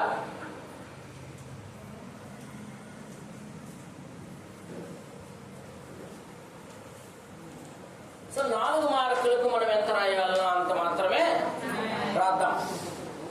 ఓకేనా? తర్వాత పాత్ర స్వభావాలు. ఒక ఎన్నుంటాయి పాత్ర స్వభావాలు మనకు రామాయణం అంతా కలిపితే 10-12 ఇంపార్టెంట్. ఓకేనా? 10-12 పాత్ర స్వభావాలు. ఇప్పుడు మనమే మన క్లాసులో పుల్లమ్మ, ఎర్రమ్మ, మల్లమ్మ, వెంకటరమణ, రామాయణ వాళ్ళ క్యారెక్టర్ చెప్పమంటే మనం ఎంతమంది చెప్పేస్తాం కదా. అలాగే రామాయణంలో 10 మందిని సెలెక్ట్ చేసుకొని వాటిని బాగా అవగాహనతో నేర్చుకోగలగాలి. నేను చదువుకోమని చెప్పలా? మళ్ళీ మీరు చదువుకోమని తెలిసి అందుకని చూసుకోమన్నామంటారు. ఈ కాలం పిల్లలు చాలా తెలియపోదు. సో అలా చెప్పలేండి, నేర్చుకొని వెళ్ళండి, అక్కడ ప్రజెంట్ చేయాలి ఎగ్జామ్. సో ఇక్కడ పాత్రా స్వభావాల వరకు అయిపోయింది. ఇంకేంటి? 8వ ప్రశ్న ఏంటి? 7 ప్రశ్నల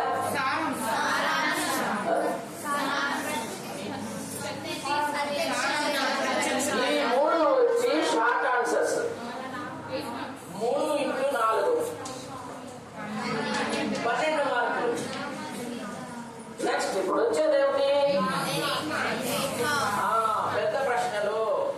ఇప్పుడు మనం ఇందాక చాలాసార్లు రాశాం కదా, చాలా పేజీలు రాసినామే, అది చేయాల్సిన పనికి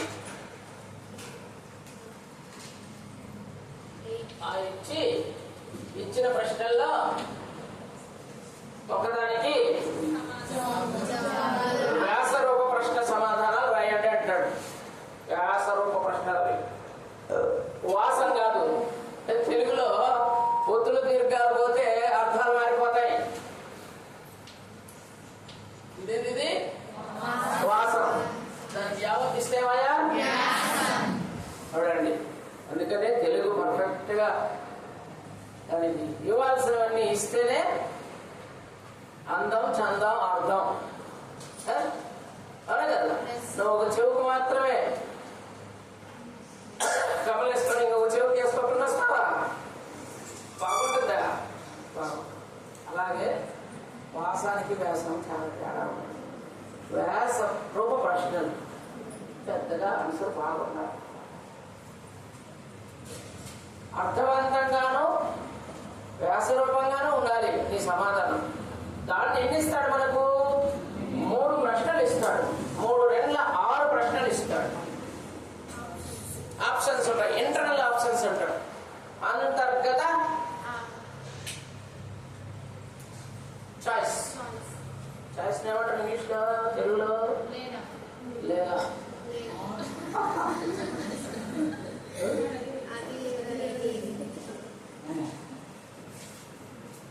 చాయిస్ ప్రశ్నలు ఉంటాయి. అంతర్గతగా ఇంకోటి, ఇది కాకపోతే ఇంకోటి లేదా అని ఇస్తాడు. మొదటి ప్రశ్న ఎన్నో ప్రశ్న?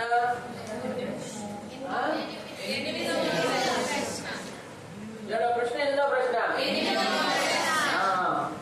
8లో 2 ఉంటాయి, 9లో 2 ఉంటాయి, 10లో 2 ఉంటాయి. ఇక్కడితో 2వ రౌండ్ పూర్తవుతుంది. 36 మార్కులు. ఇక్కడ ఏమిస్తాడు? 8వ ప్రశ్నలో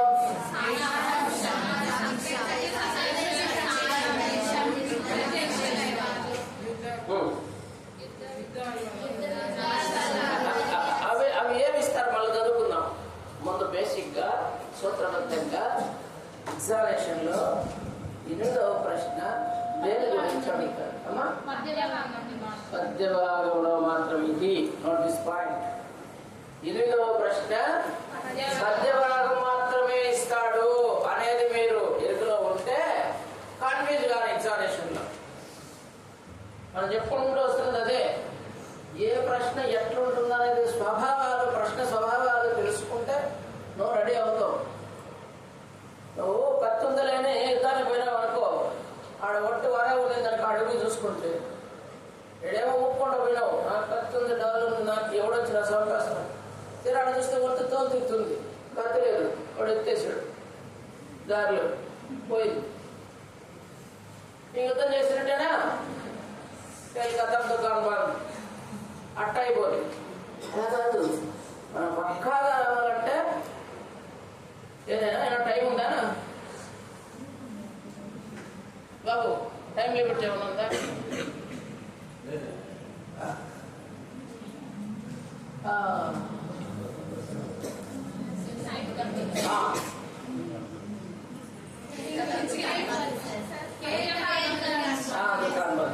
అంటే ఏమిటి, అక్కడ మనము ఏ ప్రశ్న దేంట్లో వస్తుందో తెలుసుకోవాల్సిన అవసరం ఉందా లేదా?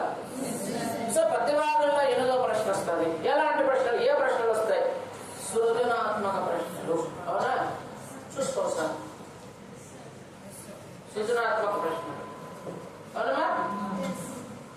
ఆ సృజనాత్మక ప్రశ్నలు ప్రతి టెక్స్ట్ బుక్ లోను ప్రతి పద్య భాగంలో ఉన్నటువంటి ప్రశ్నలు వస్తాయి. దాంట్లో ఎలాంటి ప్రశ్నలు వస్తాయి? సారాంశం, వ్యక్తిత్వం, ఏది ఎలా, విషయాత్మక ప్రశ్నలు వస్తాయి. అందులో విషయాత్మకం అంటారు అంటే దాంట్లో విషయం ఉంటుంది. సబ్జెక్ట్ ఓరియంటెడ్ క్వశ్చన్స్ ఉంటాయి. 8వ ప్రశ్న సబ్జెక్ట్ ఓరియంటెడ్ అంటే మనకు విషయం ఉంటుంది. అందులో ఆ విషయానికి సంబంధించిన ప్రశ్నది ఆ విషయాత్మకంగా రాయాలి. దాంట్లో వివరించమనొచ్చు, వర్ణించమనొచ్చు, లేదా అభిప్రాయం చెప్పమనొచ్చు, రాయండి అనొచ్చు. ప్రశ్న స్వభావం, రూపం, ప్రశ్న రూపాలు చాలా మారుతూ ఉంటాయి. ఒకే సమాధానానికి 4 రకాల ప్రశ్నలు వేయవచ్చు. సమాధానం ఒకటే 4 రూపాలలో ప్రశ్నలు అడగచ్చు, వాడి ఇష్టం. మా అయ్యారు చెప్పలేదే ఇట్లెందుకు అడిగినాడు దొంగన బట్టి అనుకుంటే కాదు, ఏదైనా అడగచ్చు, వాడు ఏ రూపంలో అడగచ్చు. ఆన్సర్ మాత్రం ఒకే ఆన్సర్కు 4 రకాల ప్రశ్నలు తయారు చేయొచ్చునా చేయకూడదా? అడగచ్చు, అడగకూడదా? సో అదే ఆడ చేస్తాడు వ్యాసరూప ప్రశ్నల్లో. మొట్టమొదటి విషయాత్మక ప్రశ్నల్లో ఏదో రూపం, ప్రశ్న రూపం మారుతుంది. ఒక్కోసారి డైరెక్ట్గా అడుగుతాడు, ఒక్కోసారి ఇండైరెక్ట్గా అడుగుతాడు. అట్లా మనకి ఏదైనా రావచ్చు. ఆ ప్రశ్న కూడా పద్య భాగంలోనే. ఆ పద్య భాగాలు ఎన్ని ఉన్నాయి? 7 పాఠాలు ఉన్నాయి. సో 7 సృజనాత్మక ప్రశ్నలు మీరు నేర్చుకుంటే 8 మార్కులు సంపాదించుకోవచ్చు. ఓకేనా? ఇక్కడ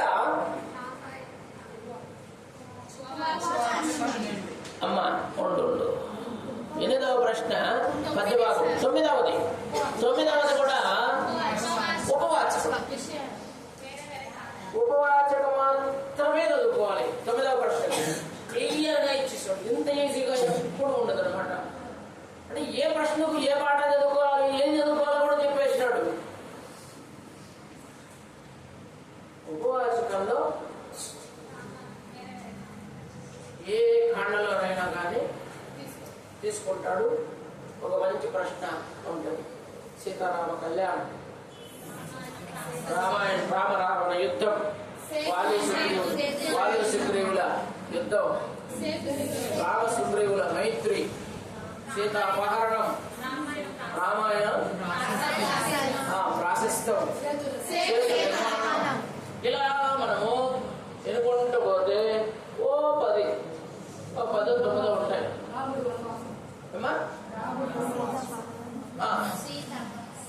వనవాసం, సీతాపహరణం,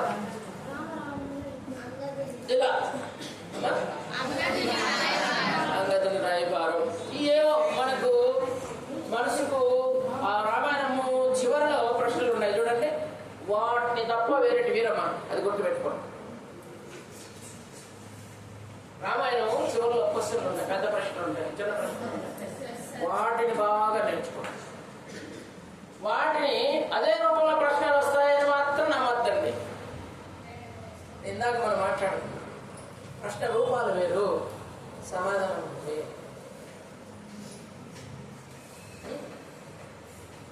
కాబట్టి అది 9వ ప్రశ్న. 10వ ప్రశ్నలే వస్తుందమ్మా సృజనాత్మక ప్రశ్న. ఇది కూడా వ్యాస రూపం, అంతర్గత ఎంపిక ఉంటుంది. ఇందులో గద్యంలో ఇస్తాడు, పద్యంలోనూ ఉంటాయి. ఇది ఒక్కటి మనం 10వ ప్రశ్న మాత్రం కొంచెం జాగ్రత్తగా చదువుకోవాలి. ఏమిటి నేర్చుకోవాలి? సృజనాత్మక ఇంతకు ముందు కూడా ఇచ్చాడు కదా 8వ ప్రశ్నలో. మళ్ళీ 10వ ప్రశ్నలో ఎందుకు ఇవ్వాలి అని అంటే 8వ ప్రశ్నలో అడిగింది విషయాత్మకమైనది, 10వ ప్రశ్నలో అడిగేది సృజనాత్మకమైనది, క్రియేటివిటీకి సంబంధించింది. ఏమిటి దానికి దీనికి తేడా అంటే, సృజనాత్మకత అంటే ఏంటి? క్రియేటివిటీ సొంతంగా ఓన్ క్రియేషన్, సృజించాలి సొంతంగా. ఏంటి ఏముంటాయి అందులో? ముఖ్యంగా సంభాషణ, లేఖ, కరపత్రం, వ్యాసం, అభినందన పత్రం, ఇలాంటివి. మిత్రుడికి లేఖ రాయమనొచ్చు. వ్యాసం వాల్మీకి రామాయణాన్ని గురించి వర్ణిస్తూ నీ మిత్రుడికి లేఖ రాయి అంటాడు. అడగచ్చు, అడగకూడదు, అది లేకే కదా. లేదా వాళ్ళెవరు మందర కైకి సంభాషణ గురించి రాయండి. వాలి సుగ్రీవుల యుద్ధఘట్టాన్ని వర్ణిస్తూ ఒక వ్యాసం రాయి అంటాడు. ఇలా మనకన్నీ కూడా వాటిలో ఏమిట్లో వస్తుంది? గద్యం నుండి కానీ పద్యం నుంచి కానీ. ఆ పద్యంలో కూడా ఏమడగచ్చు? అదేమి ప్రత్యక్ష దైవాలు పద్య సంభాషణ. ఇది చాలా చాలా ఇంపార్టెంట్, ఒకసారి గమనంలో పెట్టుకోండి. ఇది కూడా ఇంపార్టెంట్. వారిద్దరి మధ్య రచయిత్రి ఎల్లమ్మ మధ్య జరిగినటువంటి సంభాషణ, ఆ విషయాన్ని సంభాషణలో కూడా రాయండి. ఇది ఖచ్చితంగా వచ్చే ప్రశ్న. ఇలాంటివి కొన్ని ఇంపార్టెంట్వి ఉంటాయి. ఆ సంబంధించినటువంటి గద్య పద్యాల్లో ఉన్నటువంటి సృజనాత్మక ప్రశ్నలు, చివరిలో ఉన్నటువంటి ప్రశ్నలకు నేర్చుకోండి. అవి ఎలా రాయాలి? ఇప్పుడు ఇక్కడ లేఖ రాయడం,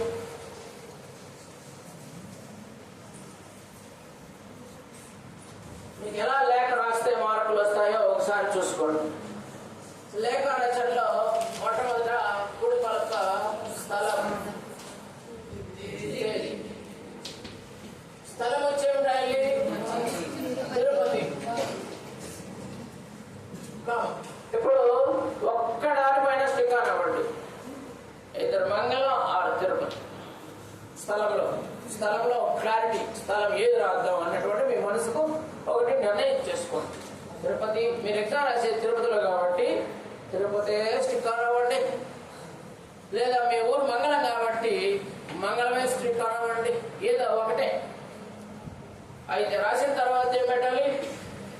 విరామ చిహ్నాల్లో కామా పెట్టాలి. అరమార్కు ఉంటుందో దాన్ని. తేదీ, ఆ పరీక్ష తేదీ ఎప్పుడు? 17 ఫుల్ స్టాప్. ఈ 2 రాస్తే 1 మార్క్ అండి. ముందు అర్ధ మార్కు ఉండండి, 4 మార్కులు. ఇప్పుడు 8 మార్కులు కాబట్టి దానికి కూడా పెరిగింది 1 మార్కు. తప్పు రాస్తే 1 మార్కు పోగొట్టుకుంటాం. సంభాషణ, సంబోధన.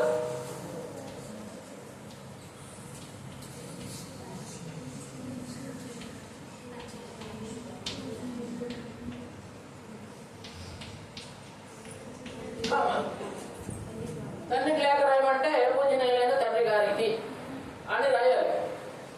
నువ్వు పేరంతా రాయక్కర్లా, మహారాజరాజశ్రీ అనేంత అవసరంలా. ఇది రాస్తే అన్న మార్కులమ్మా. సెంటెన్స్ రాస్తే మార్క్ ఇస్తామా? ఇంతకన్నా ఈజీనా లెటర్ రైటింగ్?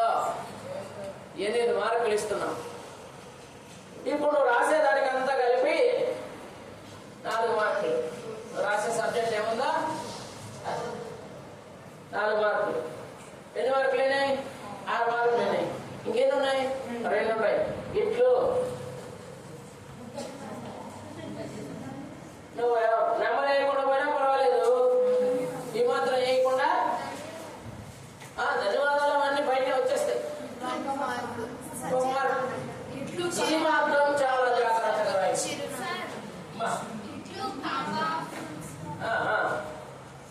పాటించాలి. ఇది చిరునామా ఖచ్చితంగా రాయాలి. చిరునామా రాయకపోతే 1 మార్కు పోతుంది. చిరునామా రాసేటప్పుడు ఏం ముందు రాయాలి? ఊరి పేరా, జిల్లా పేరు, ఇంటి నెంబర్, పేరు, ఇంటి నెంబర్, వీధి పేరు, ఊరి పేరు, జిల్లా పేరు, మండలం పేరు, జిల్లా పేరు పెట్టి అంతే. అవి ఫుల్ స్టాప్ పెట్టాలి లాస్ట్. ఇదంతా రాస్తే ఇది 1 మార్కు, ఇది 1 మార్కు. 2 2 4 4 4 8 మార్కులు అమ్మ లెటర్కు. ఇది ఈజీనా లేదా? చాలా ఈజీగా తెచ్చుకోవచ్చు. అయితే ఒకటి గమనంలో పెట్టుకోండి, లెటర్ రైటింగ్ ఒకే పేజీలో ఉండాలి. వీటి వరకు 1 పేజీ రాసి ఏమన్నా 2 ఇంకో పేజీలు రాస్తాం. అర్థమవుతుంది? వీటి వరకు ఉంటుంది లెటర్. మళ్ళీ ఎదిగితే ఆ పక్క పేజీలో ఉండాలి. ఆ పక్క పేజీ కొట్టిండ్రు, చివరి పేజీ ఆడ కొట్టింటాడు. చూడండి తమాషా. పేజీలు కుట్టేటప్పుడు ఆ చివరి పేజీ ఎత్తుకొచ్చి చివరిలో కుట్టింటారు. ఈ ఇటు చిరునామా అనేది చివరికి పోయింటుంది. దాని మధ్యలో 30 పేజీలు ఉంటాయి. అప్పుడు ఎలాంటి స్థితిలోకి ఎగ్జామినర్ నెట్టబడతాడో ఒకసారి ఆలోచించుకోండి మానసికంగా. దానివల్ల నష్టపోయేది ఎగ్జామినరా మీరు గుర్తుపెట్టుకోండి. సో 2 మార్కులు పోవడం కాదు, 4 అడిగితే ఇంటికి కొట్టేస్తా ఖచ్చితంగా. నేను మళ్ళీ చెప్తున్నా పిల్లలకి అందరికీ కూడా లెటర్ రైటింగ్ ఒకే పేరాలో ఒకే పేజీలో ఉండి టాప్ టు బాటం అయిపోవాలి. 9th క్లాస్ పిల్లలు కూడా వినడమా? సో లెటర్ రైటింగ్ ని ఈ విధంగా రాసుకోవాలి. ఆడు ఏమి ప్రశ్నలు ఇస్తాడు, క్వశ్చన్లో ఎవరికి ఏమి రాయమంటాడు, దానికి సంబంధించింది మాత్రమే సమాధానం ఉండాలి. నీకేదో లెటర్ వచ్చు, నాకేది రాకపోతే అమ్మ నాన్నకి లెటర్ రాసుకుంటా అంటే కుదరదు. క్వశ్చన్లో ఏముందో ఆ క్వశ్చన్ ట్యాగ్ లో నీకు ఇచ్చినటువంటి క్వశ్చన్ ఏదైతే ఉందో ఆ ప్రశ్నకు రిలవెంట్ గా సరైన సమాధానము తోనే ఉత్తరం రాయాలి.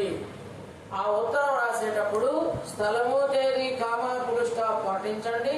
సంబోధన కామా రాయండి. విషయం రాసిన తర్వాత కింద ఇట్లు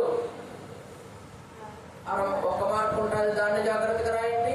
ఎడమవైపు చిరునామా తప్పనిసరిగా రాయండి. ఇదంతా ఫిలప్ చేస్తే మీకు 8 మార్కులు వస్తాయి. అక్షరాలు కొట్లు లేకుండా మనం ఎంత అందంగా తయారయ్యామో, మనం ఇంటింటి వచ్చేటప్పుడు ఎంత అందంగా ముస్తాబై వచ్చామో, బాగా అందరికీ కనపడాలని ఎంత అందంగా వచ్చామో, మన పరీక్ష హాల్లో మనం రాసే పరీక్ష పేపర్లో అక్షరాలు అంతే ముందుగా అందంగా ఉండాలి. కొట్టివేతలు లేకుండా అందులో అలికి ముగ్గులు వేసి, ఒకవేళ మీకు ఎక్కడైనా తప్పు అనిపిస్తే, నువ్వు రాసింది తప్పు అనిపిస్తే 1 లైన్ అట్లా రెడ్డింగ్ కొట్టి వదిలేయండి. ఏం కానీ బ్లూయింగ్ కానీ కొట్టేసి అంతే, ఇంకేం రాయద్దు దాని మీద. అలికి వైట్నర్ వేసి దాన్ని ముగ్గు పోసి దానికి అట్ట గీతలు 7 గీతలు ముగ్గులు పోయేద్దండి, దయ్యాల ముగ్గులు అన్ని అవసరం లే. ఒకే లైన్ కొట్టేసి నెక్స్ట్ రాసుకోండి. ఇది లెటర్ రైటింగ్. కరపత్రం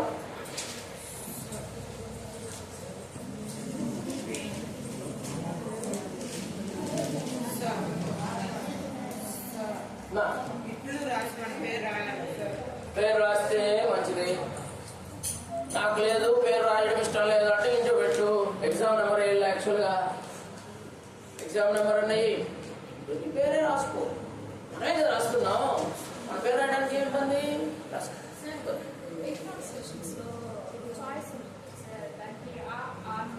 అవి రాయాలి. ఏం లేదు. ఏమీ ఉందా?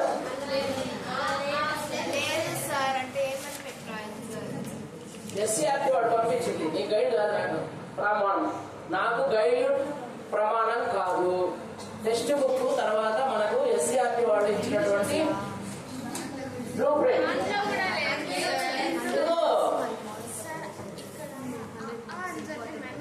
ఇక్కడ 8 అవి ఉండవు.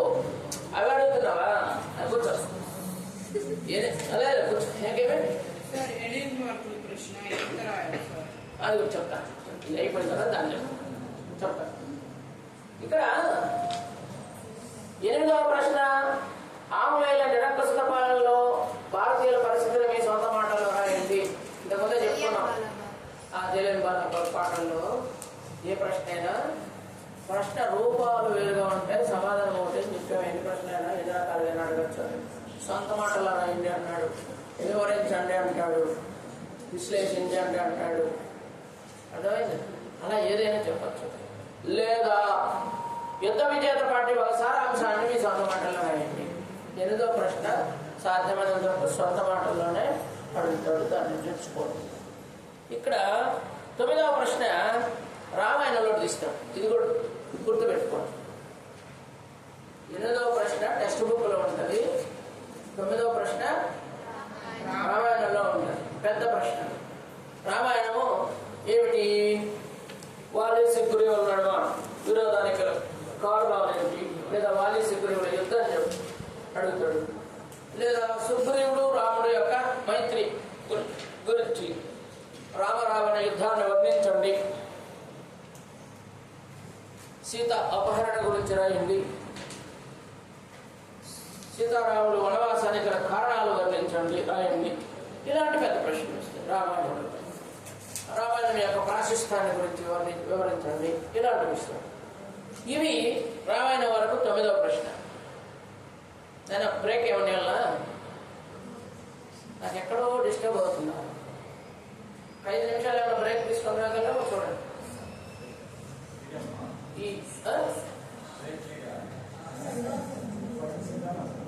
ఈ ప్రశ్న చెప్పుకొని వెళ్ళిపోదాం కొంచెం అమ్మా.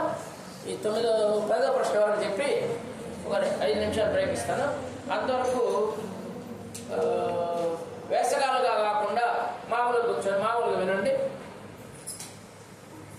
Don't acting. నాకు నచ్చలేదు అదే నటించడం.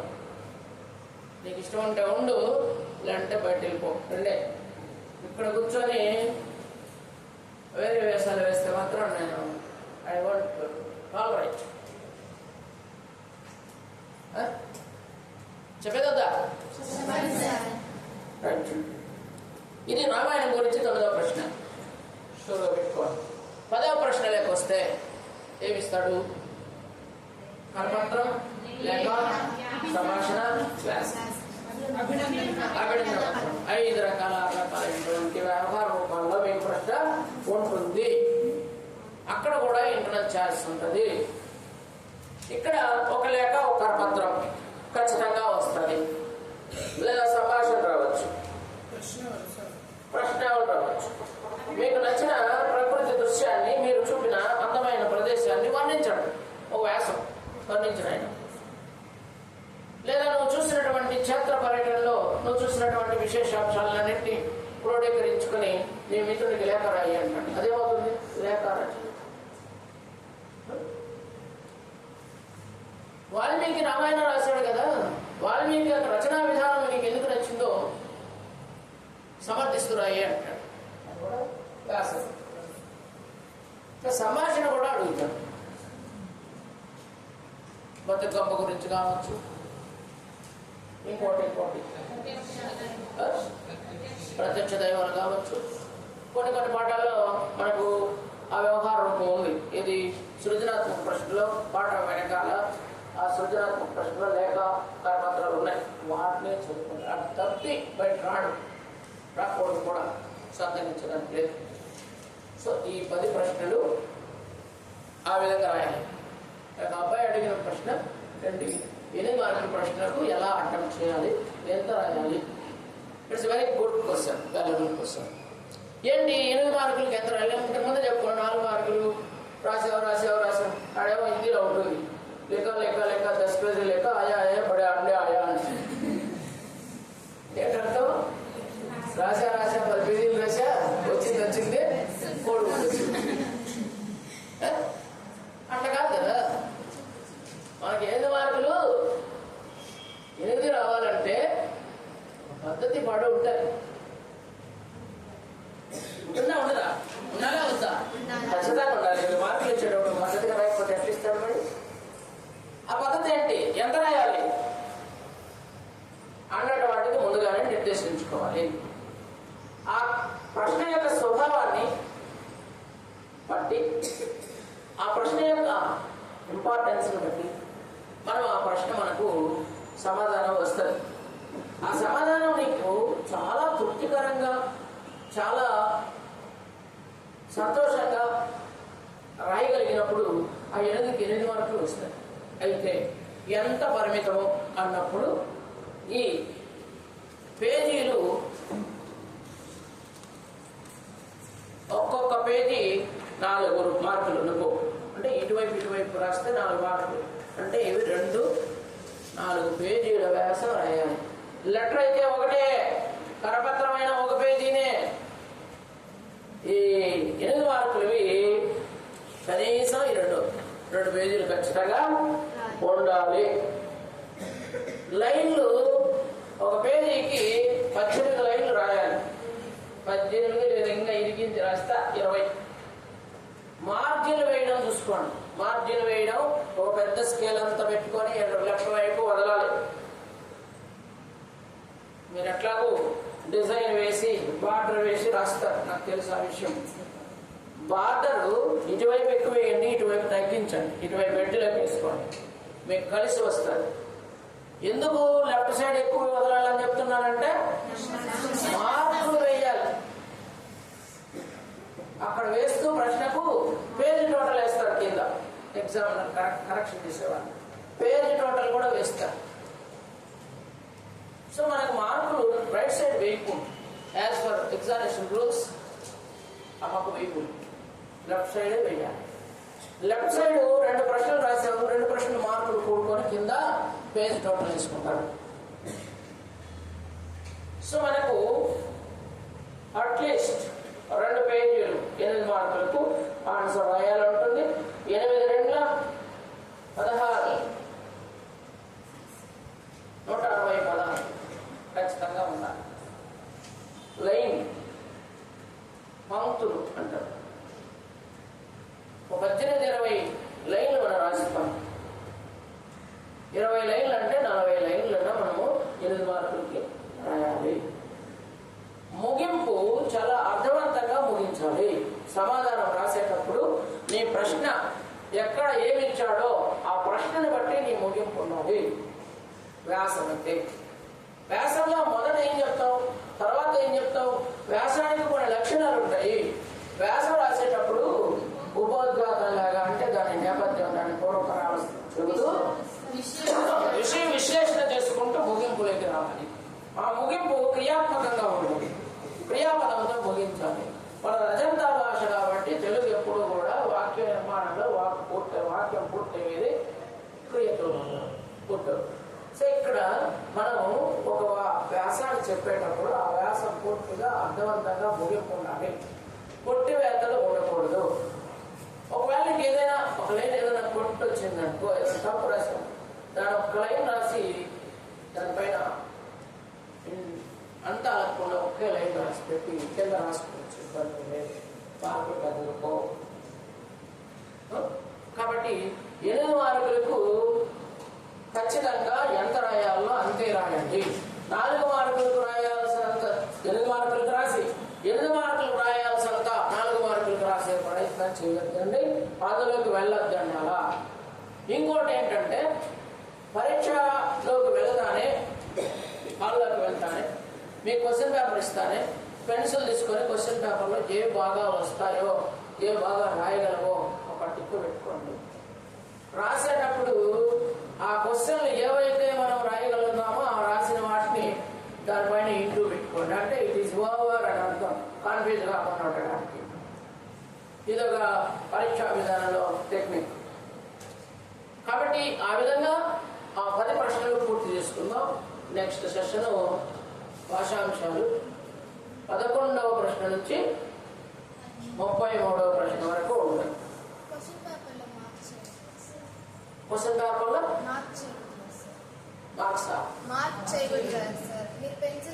పెన్సిల్తో ఊరికే టిక్ చేసుకోండి. రాసేటప్పుడు మళ్ళీ కొట్టేసుకోండి. ఆ ప్రశ్న అయిపోయింది, రాసేసినాం దాన్ని కూడా ఎరేజ్గా కూడా అయిపోయా. మీకు హాల్ టికెట్ నెంబర్ వేసుకోమంటారు, గుర్తుందా? హాల్ టికెట్ నెంబర్ వేసుకోవాలి. నేను ఎందుకు చెప్తున్నానంటే మీకు ఏ క్వశ్చన్ బాగా వస్తుందో గుర్తుండడానికి దాన్ని టిక్ పెట్టుకోమన్నా. అది అయిన తర్వాత రాసేసిన తర్వాత దాన్ని అరేంజ్ చేసి అంటే అయిపోయింది.